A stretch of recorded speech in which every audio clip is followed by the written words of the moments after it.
Aunque estemos separados temporalmente, hay un mensaje claro y de unidad que Dios nos quiere dejar en esta jornada que vivimos. Ese mensaje es el amor por lo que tenemos, por nuestras familias y amigos. No salgas de casa, a menos que sea una necesidad urgente. Y si vas a salir, no olvides usar tu mascarilla. No te acerques ni abraces a nadie. Pronto nos abrazaremos otra vez. Producciones La Antigua. Fundación Palanca Incorporado. Punto de apoyo.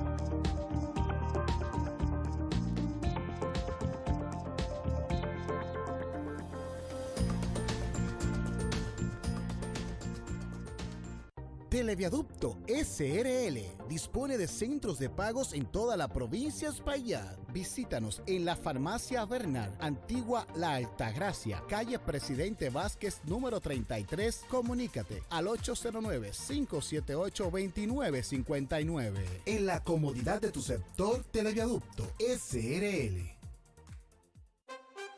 Goflexa presenta cápsulas informativas. Acomoda tu cuerpo. En la fabricación de un box spring se utilizan maderas, mallas, springs, colchas, telas y su duración está determinada por la calidad de estos materiales. Comencemos con la madera. La mayoría de los fabricantes utilizan bases tipo cajón, hechos de madera criolla y rechazos que normalmente se rompen o le caen insectos como la carcoma y el comején. Para los colchones Don Juan utilizamos madera tratada, seleccionada por nosotros, protegida contra cualquier insecto y con el grosor correcto para este tipo de usos. Cuando vayas a comprar tu colchón, ven a Goflexa, porque Goflexa acomoda tu cuerpo.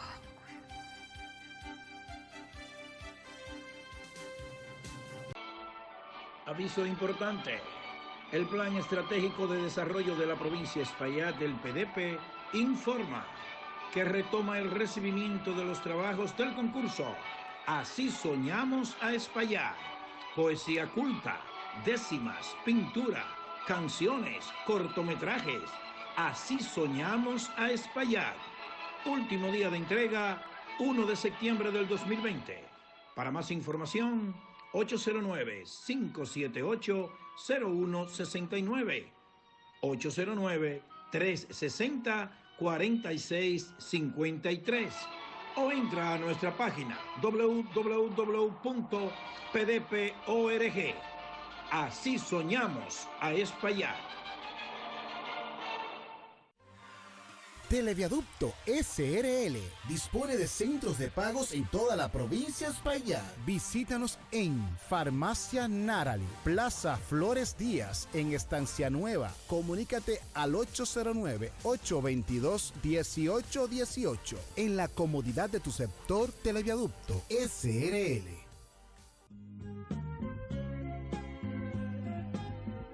Mi padre era un hombre noble, fortaleza recia.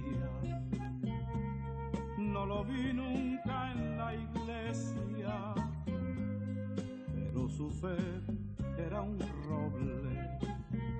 Dios me dijo un día, mi padre no está en un alma desierta. Si lo buscas, él te encuentra. Está en el amor de madre. En esta singular fecha, feliz Día de los Padres.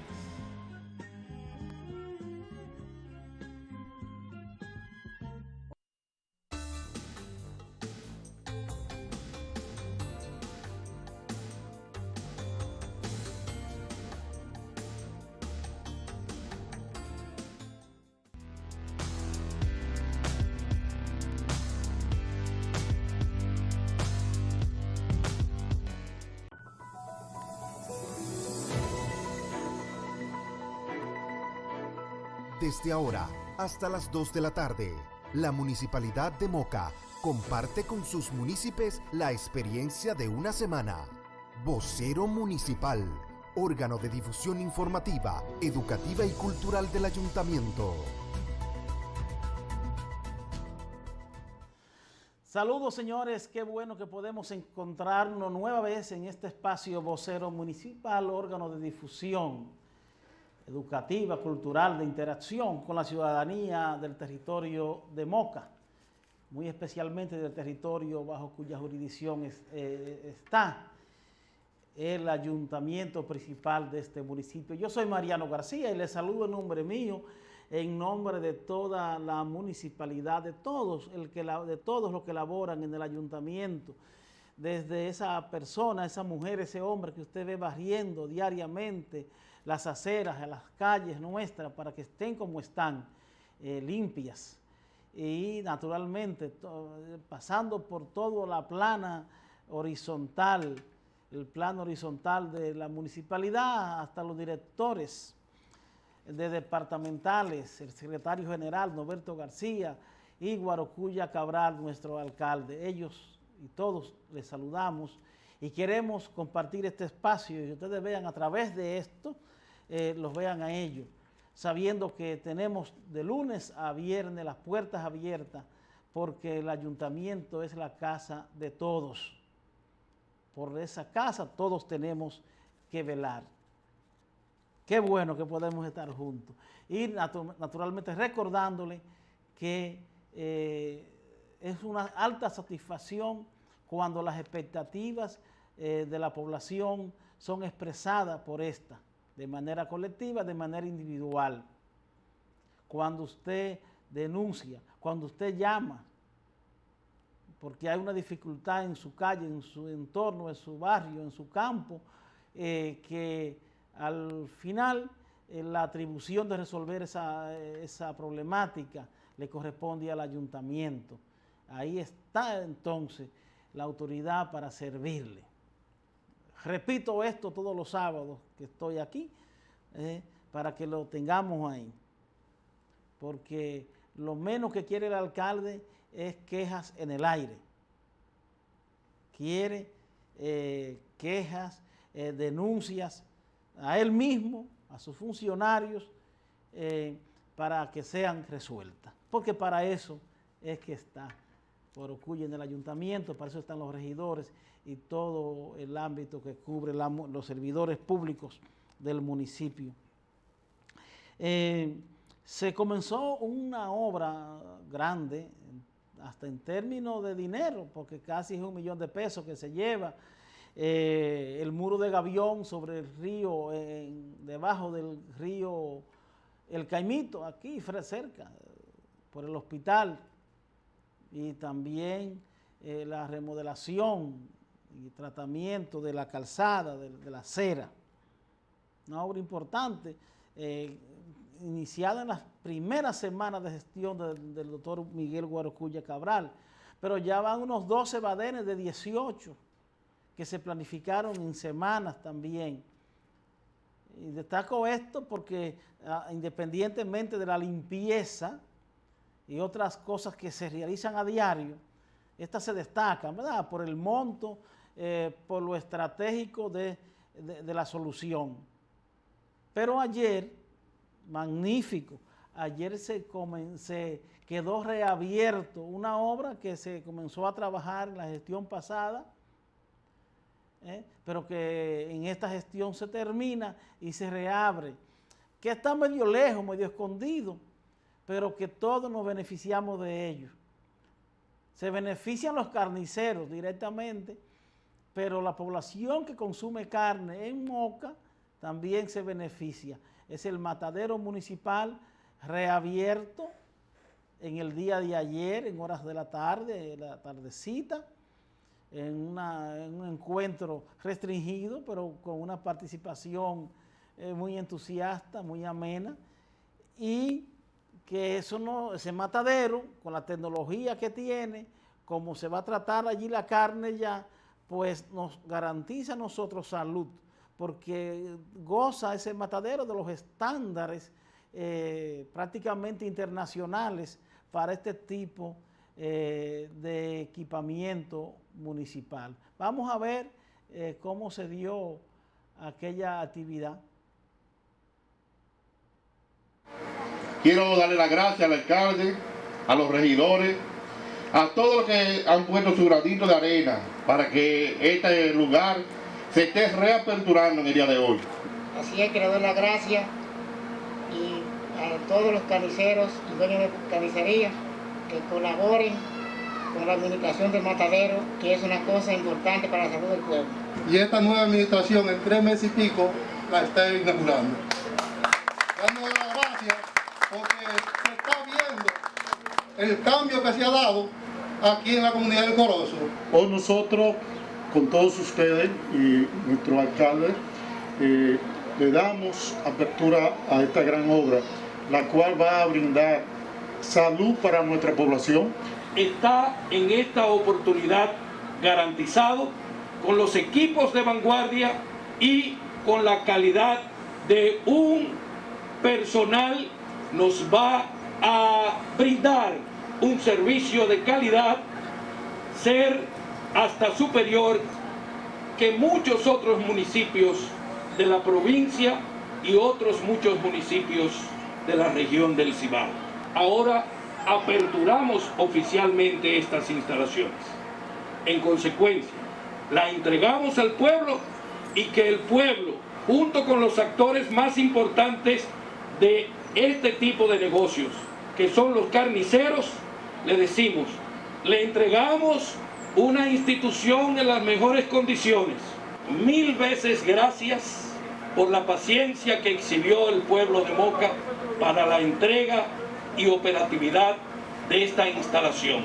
En sus manos, comunidad del Corozo, está que los cuide. Gracias, bendiciones y hasta siempre. Bueno, ahí ya está cortada la cinta, todo indica que quede ya funcionando este matadero municipal. Ayuntamiento de Moca, pasión por un pueblo. Bueno, estoy contento como municipio, estoy contento. Ya tenemos matadero.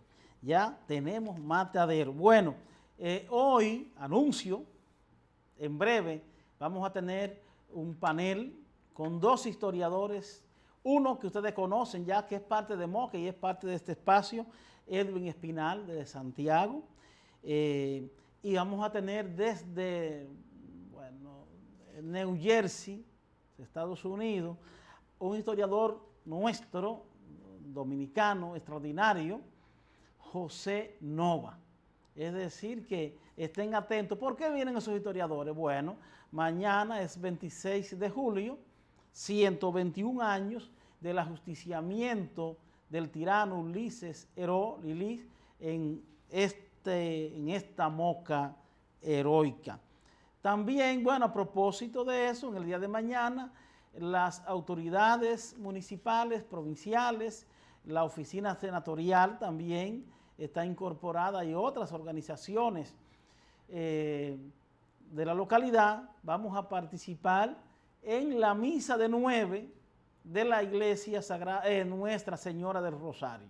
En la misa de 9, bueno, pues tendrá una motivación especial o 2 motivaciones especiales.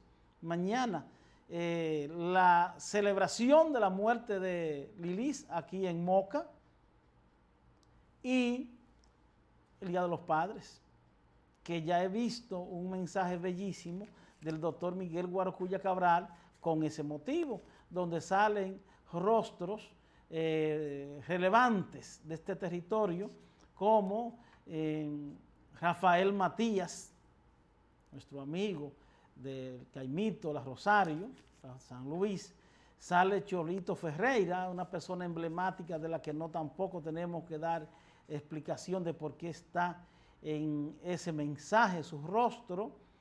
Está el papá del alcalde Guaracuya Cabral, don Enriquillo, otra persona emblemática ya ida, ya fallecida, el doctor Silverio López, tampoco tengo que dar explicaciones del doctor Silverio López.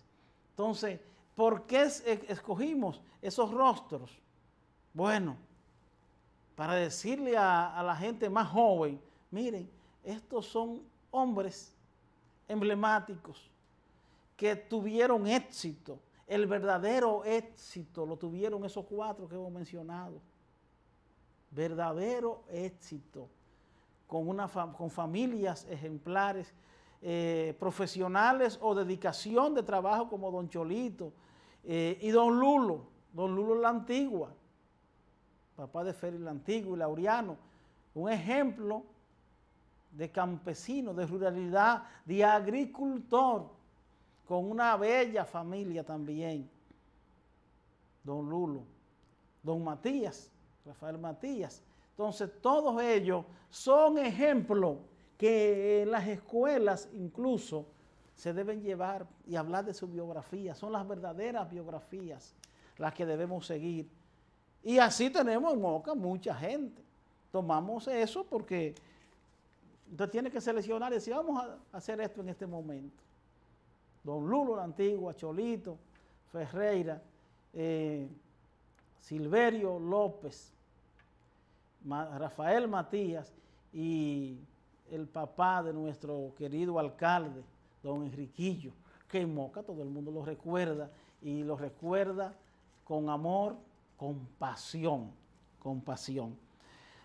Pues después de esta pausa, vamos a entrar vía Zoom, ustedes saben, el asunto de tecnología ahora, con los historiadores licenciados. José Nova desde New Jersey, lo van a conocer hoy, los que no lo conocían, amigo entrañable, lo conocí, nos juntamos en Estados Unidos, un gran estudioso de la historia dominicana, pero también de la historia mocana, porque ha escrito lo suficiente sobre Lilis y sobre Ramón Cáceres. Y Edwin Espinal, miembro de la Academia de Ciencias, y que ya merece menos consideraciones aquí, porque ustedes los conocen. Voy a la pausa y nos preparamos para hablar del ajusticiamiento de Lilis en Moca. Vocero Municipal, órgano de difusión informativa, educativa y cultural del Ayuntamiento.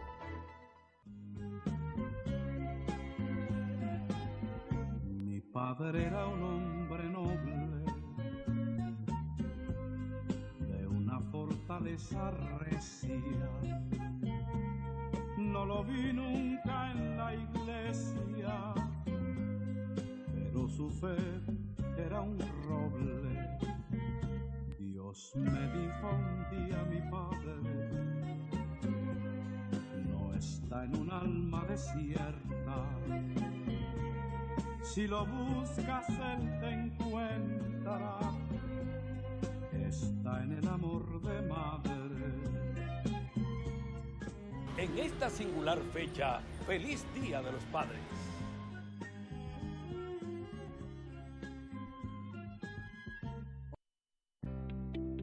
Ayuntamiento de Moca. La alcaldía informa. El ayuntamiento participa a la comunidad haitiana residente y a la ciudadanía en general que a partir del lunes 20 quedan prohibidos los mercados de pulgas en el centro urbano, en el Mercado Nuevo y zona periférica. El ayuntamiento trabaja para identificar un terreno para esta actividad, mientras los mercaderes de pulgas podrán habilitarse frente a la zona franca. La violación a esta regla conlleva multas, incautación de mercancías y, de ser extranjero, verificación del estatus legal del infractor para su repatriación. Solicitamos a los municipios abstenerse de alquilar solares, espacios de comercios y frente de viviendas y así evitar sanciones.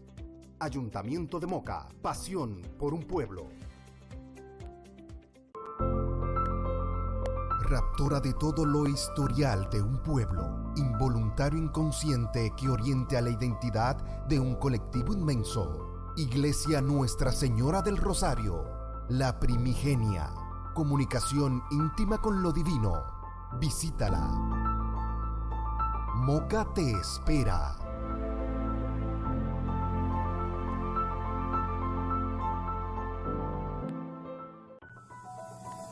Vocero Municipal, órgano de difusión informativa, educativa y cultural del Ayuntamiento.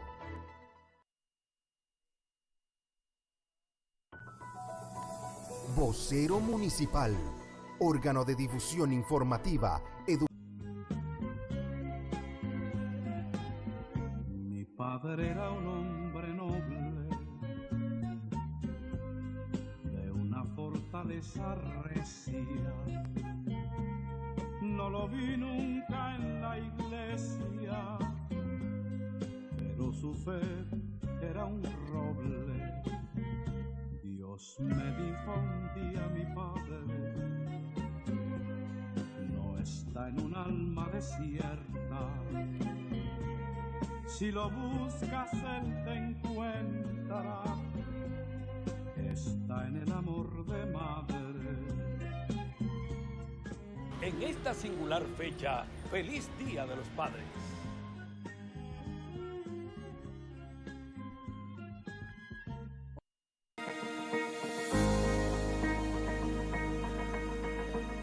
Moca, pueblo de gente tan alta como su iglesia, de fértiles mentes como su tierra.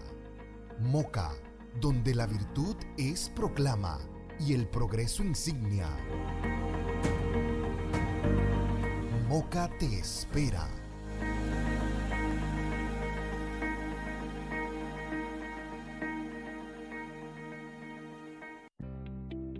Ayuntamiento de Moca. La alcaldía informa. El ayuntamiento participa a la comunidad haitiana residente y a la ciudadanía en general que a partir del lunes 20 quedan prohibidos los mercados de pulgas en el centro urbano, en el Mercado Nuevo y zona periférica.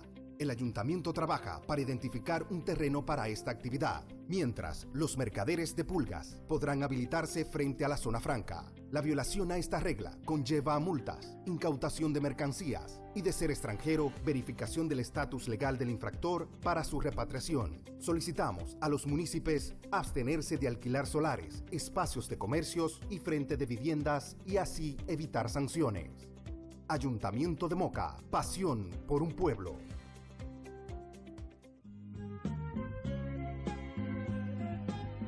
Mi padre era un hombre noble, de una fortaleza recia. No lo vi nunca en la iglesia, pero su fe era un roble. Dios me dijo un día, mi padre, no está en un alma desierta. Si lo buscas, él te encuentra. Está en el amor de madre. En esta singular fecha, feliz Día de los Padres.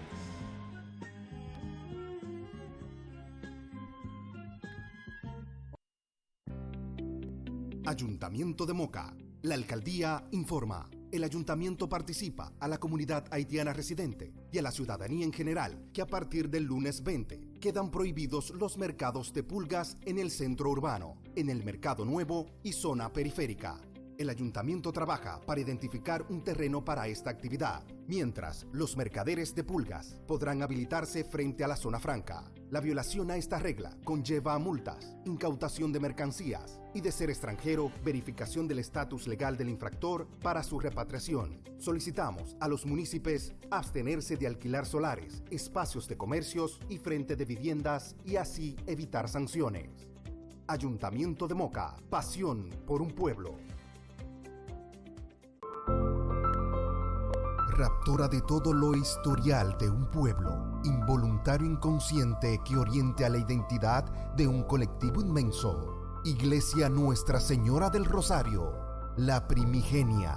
Comunicación íntima con lo divino. Visítala. Moca te espera.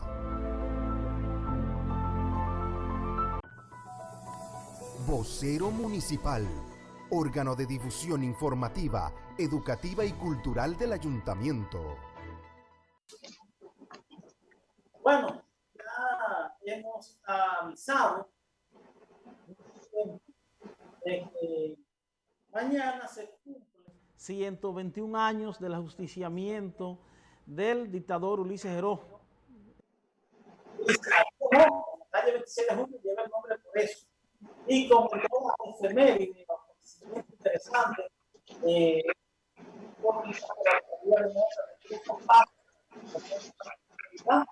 Sea utilizada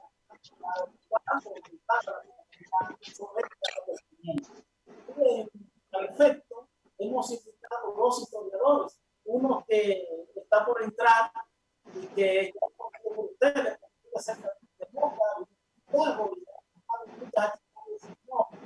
y es final, estamos en él.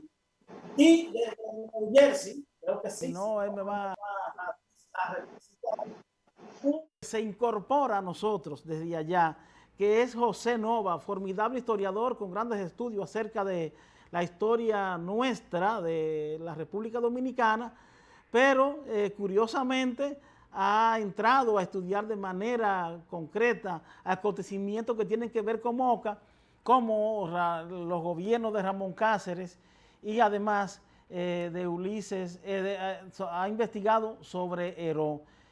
Además está en Estados Unidos y con grandes posibilidades de investigación en documentos del Departamento de Estado y la Biblioteca del Congreso. José, saludos, qué bueno que puedo verte. Allá, qué bueno que puedo verte aquí y tenerte compartiendo con los amigos televidentes en este espacio. Sinceramente que estoy muy orgulloso porque te considero un historiador en lo que vale, con mayúscula. Saluda y si desea, pues para que te conozcamos más, dice dónde naciste aquí y cuándo te fuiste a Estados Unidos, y tu relación con tu patria que nunca la pierde. Saludos, José.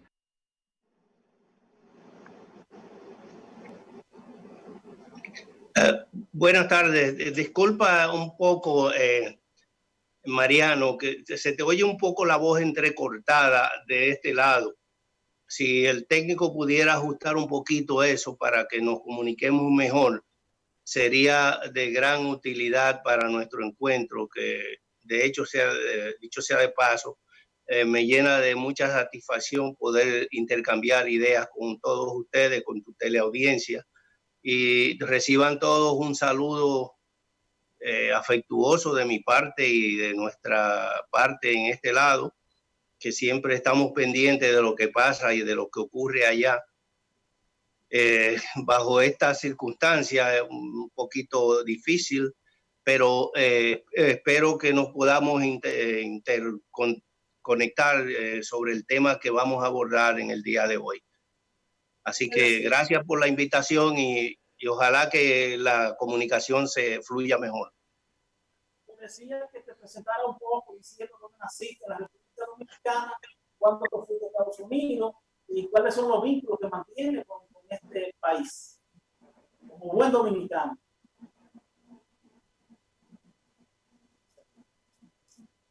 No escuché con claridad lo que dijiste. Por favor, si puedes repetir. Sí.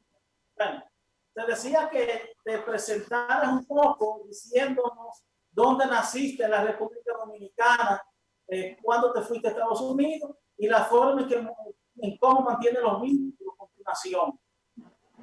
Yo soy un caso extraño en ese sentido, porque yo nací en la ciudad de Jimaní, en la frontera al sur de la República.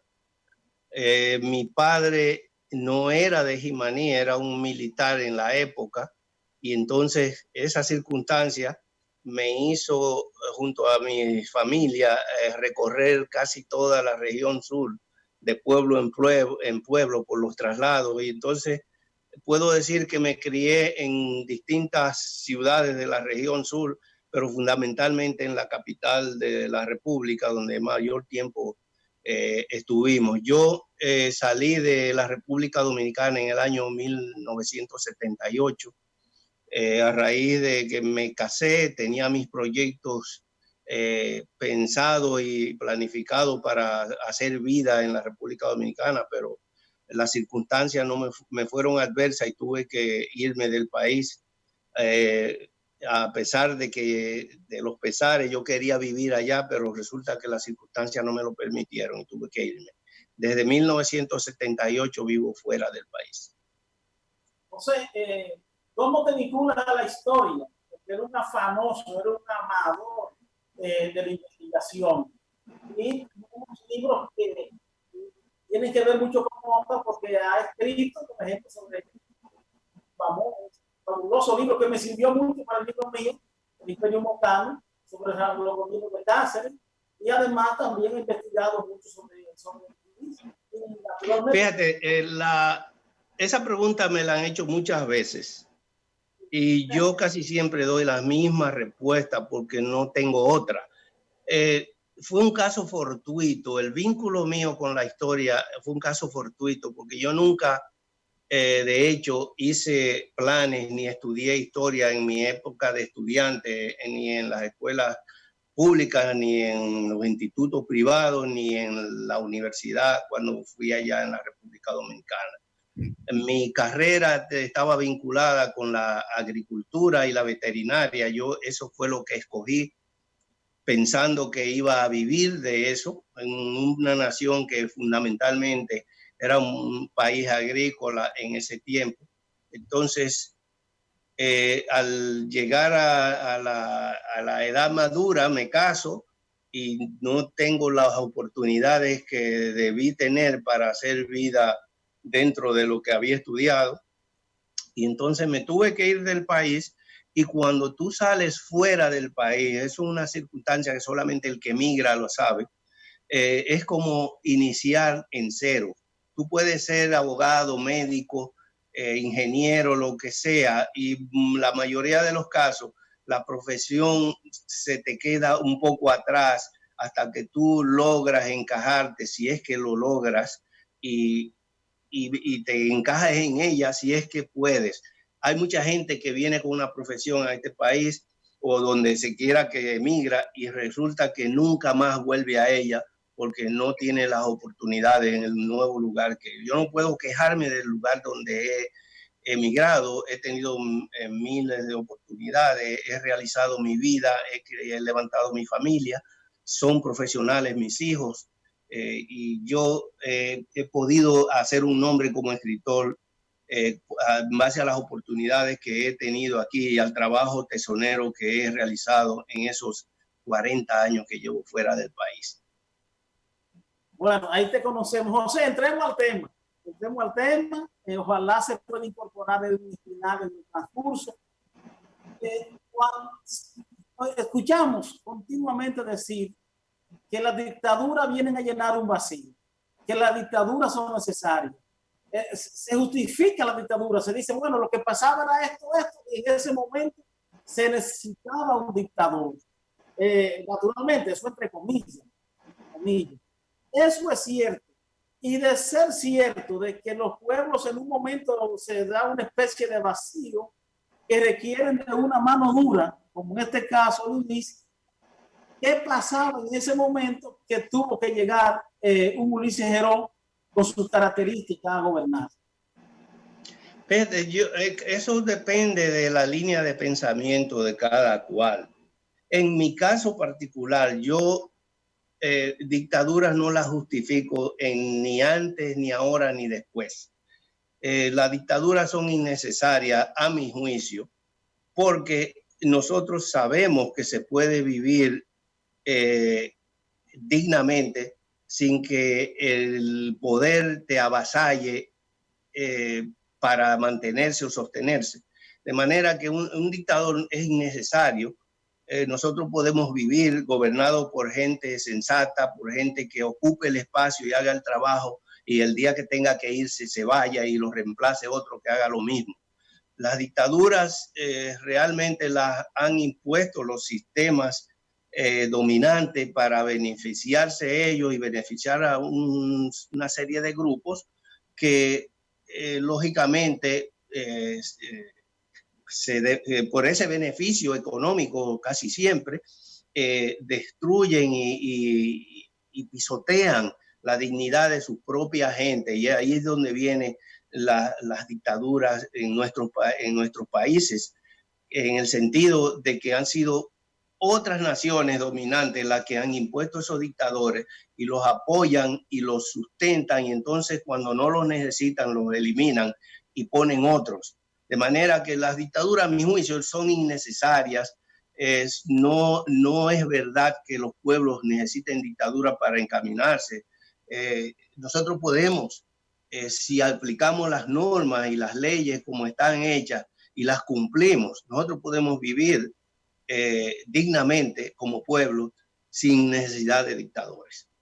Bueno, José, pues explícanos entonces cuáles son las circunstancias que llevan a la República Dominicana a tener un dictador como Lilies y al final, ¿por qué entonces debe desaparecer? ¿Cuáles circunstancias se dan en que ya Lilies, para quienes originalmente lo llevan al poder, fraguan su arribo al gobierno y su dictadura? ¿Qué pasó que dejó de ser útil ya para mí a fines del siglo?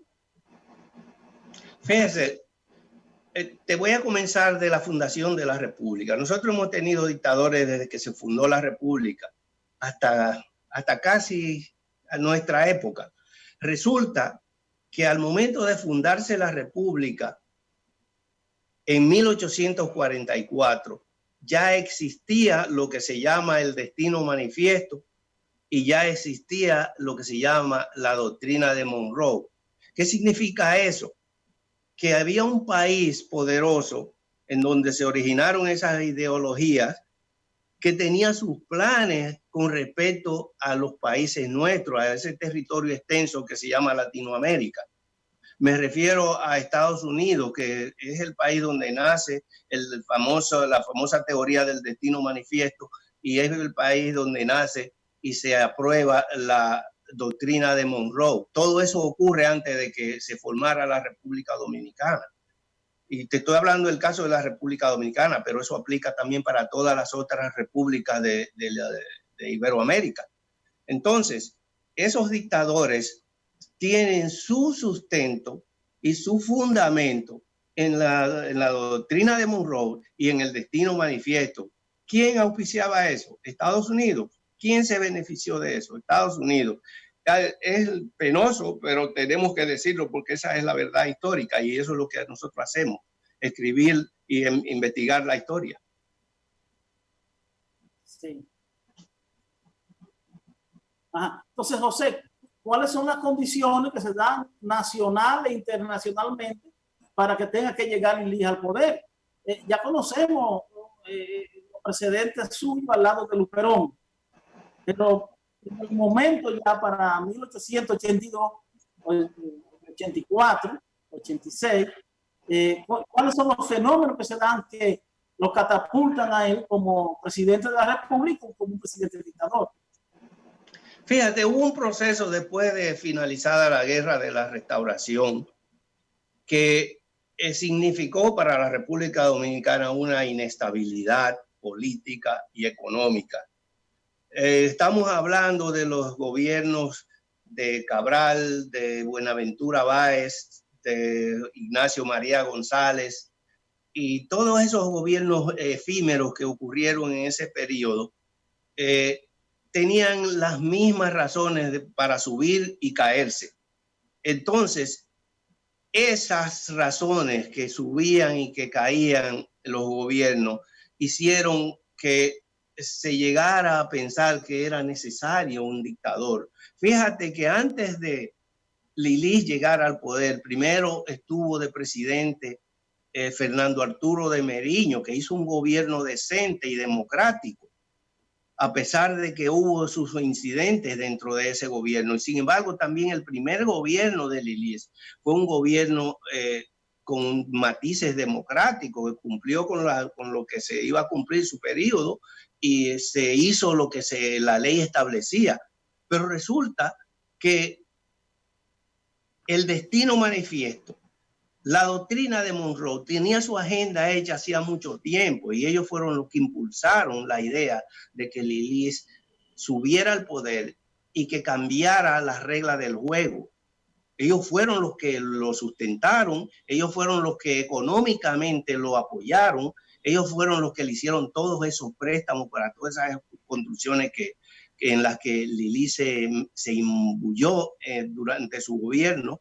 Y ellos fueron, me digo ellos porque eran empresas de Estados Unidos las que le prestaban dinero a su gobierno, de manera que esa sustentación económica venía de un país que tenía un plan hacía mucho tiempo hecho, de manera que la doctrina de Monroe y el Destino Manifiesto estaban detrás de toda esa ensamblaje económico que sustentaba la política de los gobiernos azules, y eso fue lo que llevó a Lilly a creerse que él podía gobernar hasta que se muriera, hasta que lo mataran.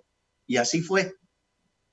De manera que esa es mi respuesta a ese cuestionamiento, que espero satisfaga la inquietud que tienes cuando la haces.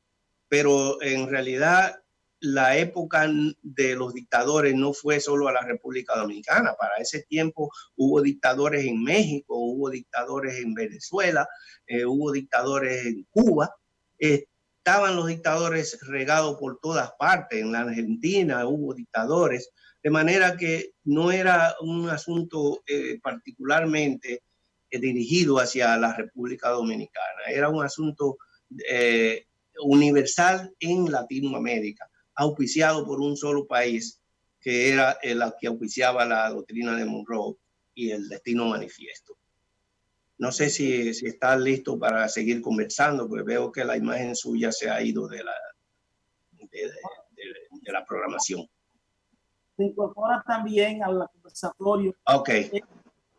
Final, que ya, como decía al principio, cuando presentábamos, es de la casa, es de Moca y es de nosotros. Pero si vamos a ver los desencadenantes que llevan a que finalmente Lilly sea justiciado, uno desencadenante, un conjunto de componentes que se dan en ese proceso que no se parece tanto a Trujillo, donde digamos que desde 1947, con Cayo Confite, comienzan brotes antitiranía y con el propósito de derrocarlo o asesinarlo, hasta que termina ya de ejecutarse eso en 1971. Lo de Lilly es como más rápido, según como que uno lo persigue, lo que uno ve. ¿Cuáles son esos desencadenantes, Edwin, que te incorpora, que llevan a que se concluya con la vida de Lilly? ¿Qué es lo que pasa? Que tal vez desde 1897, tal vez por ahí, podamos decir que comienza a fraguarse el fin de la vida del tirano. Bueno, yo pienso, gracias ante todo, Mariano, saludos a José. Gracias. Verlo nuevamente después de tantos años me alegra. Yo pienso que hay que considerar varios hechos.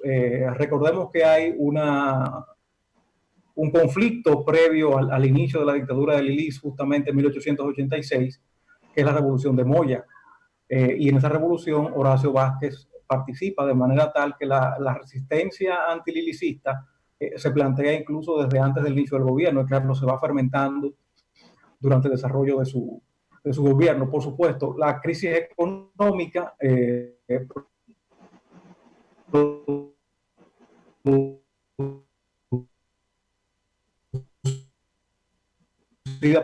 por los empréstitos y las emisiones monetarias son también lados.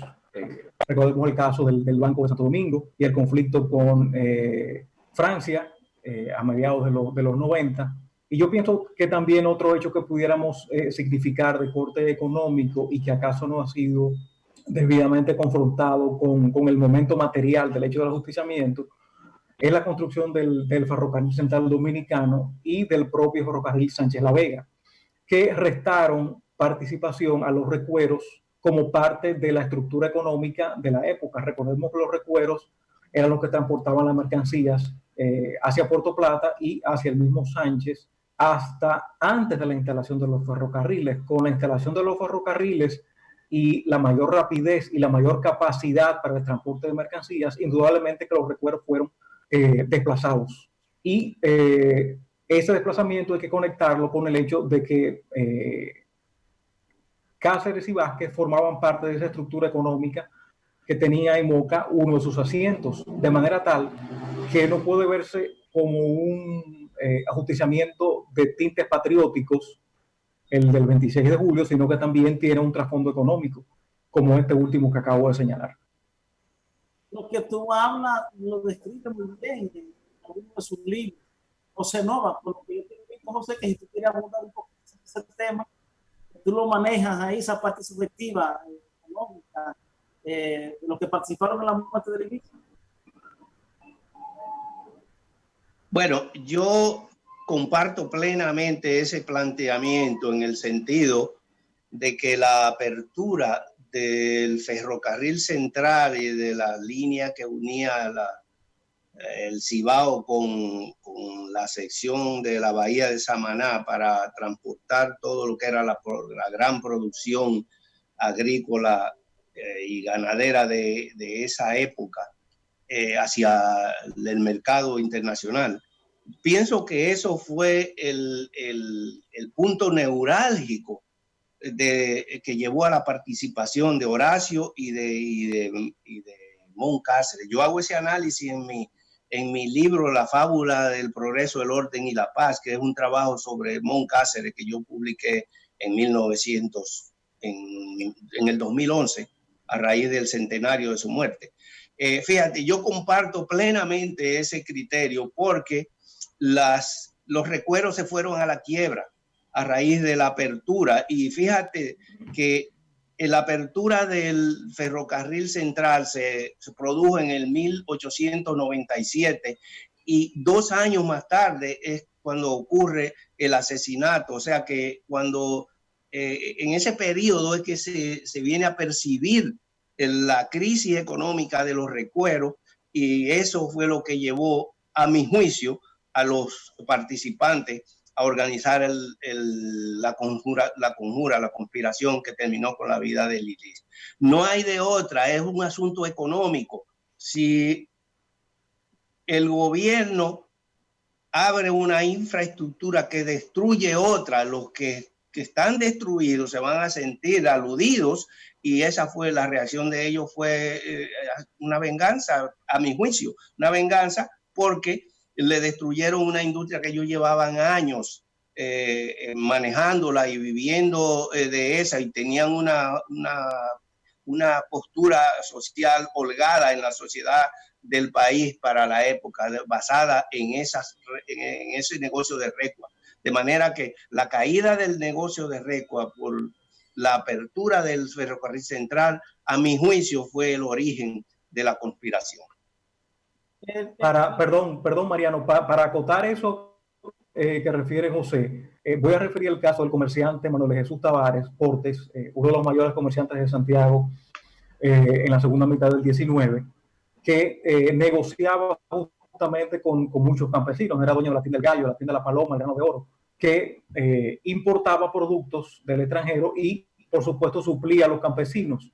Varios de sus libros comerciales revelan la procedencia de estos campesinos, y una buena parte estaban asentados en toda la que fue posteriormente ruta del ferrocarril central dominicano Santiago-Puerto Plata. De manera tal que eso puede permitir, digamos, que valorar cuál fue el impacto que tuvo el ferrocarril sobre esa antigua ruta de comercio, al menos entre Santiago y Puerto Plata, que indudablemente se vio afectada porque, reitero, los campesinos se vieron desplazados en la utilización de sus medios de transporte, porque el ferrocarril lo sustituyó siendo más rápido y teniendo una mayor capacidad.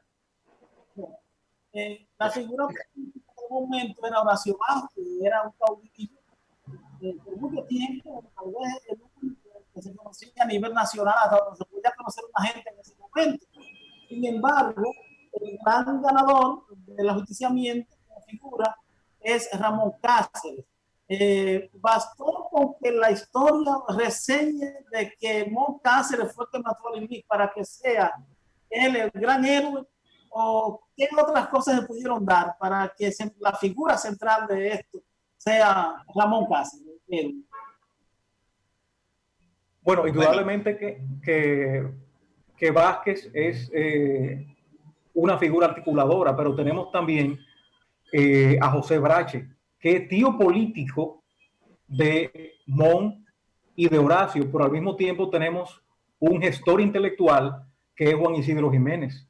O sea, no podemos desconectar a Juan Isidro Jiménez de los hechos, del aspecto material del ajusticiamiento. Hay que considerar ese aspecto del autor intelectual. Y justamente quien asume el liderato político después de la muerte de Lilis, del ajusticiamiento de Lilis, es Juan Isidro, que era la figura opositora al gobierno de mayor importancia. Ya Mon Cáceres es un agente que materializa el ajusticiamiento, pero hay todo un conjunto de personajes que van a acompañarlo. No solamente van a ser Mon y Jacobito, hay toda una estructura, y eso lo sabemos y lo saben los mocanos porque ya se ha exaltado a esos participantes que hubo una mayor cantidad de personas involucradas. Comparto ese criterio en el sentido de que la conspiración no era un hecho aislado, tenía el liderazgo de Juan Isidro Jiménez detrás, y recuerden, no olviden que Juan Isidro Jiménez llegó incluso a invadir por Montecristi, una invasión fallida, pero lo intentaron, y el intento fue desplazar ese gobierno, de manera que comparto ese criterio completamente, pero todos los indicios y todas las noticias que se esparcieron en el momento que se produce el magnicidio indican y conllevan a figurar y a asegurar que el que aló el gatillo y le dio el tiro mortal a Lilis fue Mon Cáceres. Ya. Ahí, bueno, las ideas, las preguntas surgen con la conversación. Hay gente que ha querido destacar mucho, u otros han querido opacar un poco, o mucho también la figura, por ejemplo, de Jacobito de Lara, que era un jovencito. Otros han querido exaltar mucho o disminuir mucho la figura de Mon. Y así pasa con Horacio. Entonces, ¿por qué se ha manejado eso así en la historia? Y como que no estamos muy claros todavía ni los disparos que se le dieron al inicio todavía. O sea, no ha habido una claridad definitiva sobre el suceso. ¿Qué ha pasado ahí, Edwin? Cualquiera de los dos que comienza. Yo te puedo dar la versión mía, la que está contenida en mi libro Conozca al presidente Lilis, que lo tengo aquí, de hecho. La versión más reciente, que es la segunda edición. En ese trabajo yo hice un estudio sobre cómo se dieron los hechos en el momento que fue asesinado Lilis. Y yo hice ese estudio basado en todas las noticias y en todos los despachos que fluyeron desde la República Dominicana hacia Estados Unidos, al Departamento de Estado, y que fluyeron desde la República Dominicana hacia la prensa de Estados Unidos, de Francia, de Inglaterra y de España. O sea, ese estudio fue un estudio bastante complejo, pero me dio la oportunidad de poner juntas las intrínsecas del asesinato, porque nosotros tenemos una historia que de hecho sabemos que está trastocada, y hay mucha gente que ha hecho versiones acomodadas para favorecer figuras de familiares en muchos casos, y la historia no es esa. La historia tiene que ser diáfana, clara, imparcial. Entonces, esos despachos del momento en que se produce el asesinato indican hasta la hora en que se produce el tiroteo, que era, según ellos era más o menos las 4:30, las 4:45 de la tarde. Esa misma noche, con todo y lo que se formó en Moca y en Santiago, con la muerte de Lilis, esa misma noche ya toda esa información estaba en Washington y en Nueva York, en los medios de prensa. Y al día siguiente, para sorpresa de todos en el mundo, nadie se imaginó nunca que Lilis iba a rodar el mundo. El nombre de Lilis con su asesinato y el nombre de Mon Cáceres por haber alado el gatillo iba a rodar el mundo entero hasta los periódicos de Japón, de Italia, hicieron titulares de que mataron a Lili, de que Mon Cáceres le dio un tiro a Lili. En Francia, en España, en Argentina, en Chile, en todas partes, en Estados Unidos, todos los periódicos pusieron el titular de que le habían dado un tiro al general Lili en la República Dominicana. De manera que fue un revuelo noticioso. Y yo recuerdo que en 1999 yo participé en un coloquio en la Feria del Libro Internacional del Libro. Fui invitado y fueron invitados otros historiadores muy destacados en la República Dominicana. Tuvimos un encuentro fabuloso. Y yo recuerdo que al terminar mi intervención, el moderador, que era el presidente de la Academia de la Historia, Julio Genaro Campiño Pérez, él se puso de pie y su palabra para cerrar el acto dijo: necesito el discurso de José Novas para publicarlo en la revista Clio. Y efectivamente cumplió su palabra, lo publicó en la revista Clio, porque ahí yo daba un bosquejo sobre todo esa avalancha noticiosa que se formó a raíz de la muerte de Lili. Creo que eso puede decir mucho de las verdades o las mentiras que puedan haber relacionadas con eso, pero sabemos que la historia dominicana tiene muchos episodios que están trastocados, desafortunadamente. Y esto está yendo, José. Edwin, tómate 2 minutos para que abundes sobre lo que hemos hablado u otra cosa con libertad. Bueno, podría decir que vinculado a la muerte de Lili hay 2 anécdotas. Una en la casa de Santiago Coste, camino a Moca. Él le dijo solamente que hay que estar vivo para morirse, quizás algo premonitorio. Y otro caso es el hecho del suicidio o la muerte, acaso natural, del comerciante José Valle en Santiago. Es fama de que Valle recibió un telegrama de Lilis donde le decía: voy para esa, allá nos veremos. Aparentemente José Valle tomó el telegrama en un sentido equivocado y existe una versión de que se quitó la vida. Hay contradicción acaso en esto, porque si a Lilis lo matan a media tarde, el acta de defunción de José Valle, que no dice la causa de la muerte, indica que él murió a las 11 de la noche. Quién sabe si agonizó, le dio un derrame, bueno, en fin, la causa de la muerte específica se desconoce, pero lo cierto es que este comerciante, que era hermano de Cosme Valle Filbá, también otro de sus grandes prestamistas en la región norte, muere ese mismo día, en la noche, en el mismo momento del ajusticiamiento. Hay que recordar también el hecho de la sepultura de Lilis. Perico Pepín quería que fuera enterrado en su panteón, en el cementerio de Santiago, pero el venerable maestro de la Iglesia Nuevo Mundo le sugiere que sea enterrado en la catedral, y prácticamente Manus Militari, el presbítero Honorio Liz y Salcedo, es obligado a aceptar los restos de Lilis, porque se entendía que si se enterraban en el cementerio podían ser profanados, no podían llevarse a Puerto Plata porque el estado de composición del cadáver lo impedía.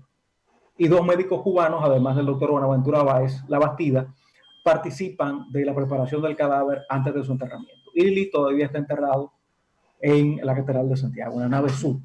Dar esos detalles para ilustración como cultura general.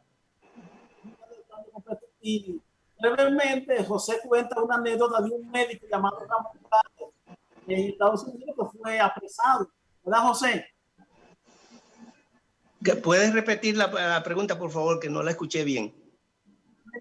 Cuenta como anécdota que fue apresado en Nueva York, que tenía el nombre de Ramón Cáceres. Oh, sí. Fíjate, hubo tanta excitación en Nueva York que han surgido miles de versiones de cosas, pero fíjate, el periódico de New York Times puso una nota al día siguiente, además de las notas de que mataron al presidente, puso también una nota de que, en el sentido de que una unidad de los cuerpos federales de Estados Unidos se presentaron al apartamento de un ingeniero llamado Simón Cáceres. Ese era un ingeniero mexicano que trabajaba en la preparación de los huecos de la subway de Nueva York, de los ferrocarriles, sistema ferroviario de Nueva York. era un ingeniero que trabajaba ahí, y por el parecido del nombre y el hecho de que el embajador de Estados Unidos en la República Dominicana había enviado un despacho al Departamento de Estado diciendo que el que mató a Lilis se llamaba Ramón Cáceres y que se había escapado y que las autoridades lo estaban buscando. El embajador decía que era un hombre, el prófugo era un hombre peligroso, en el telegrama decía eso. Entonces las autoridades federales enviaron a Nueva York por una confusión de nombre a unos agentes y arrestaron al ingeniero y se lo llevaron preso.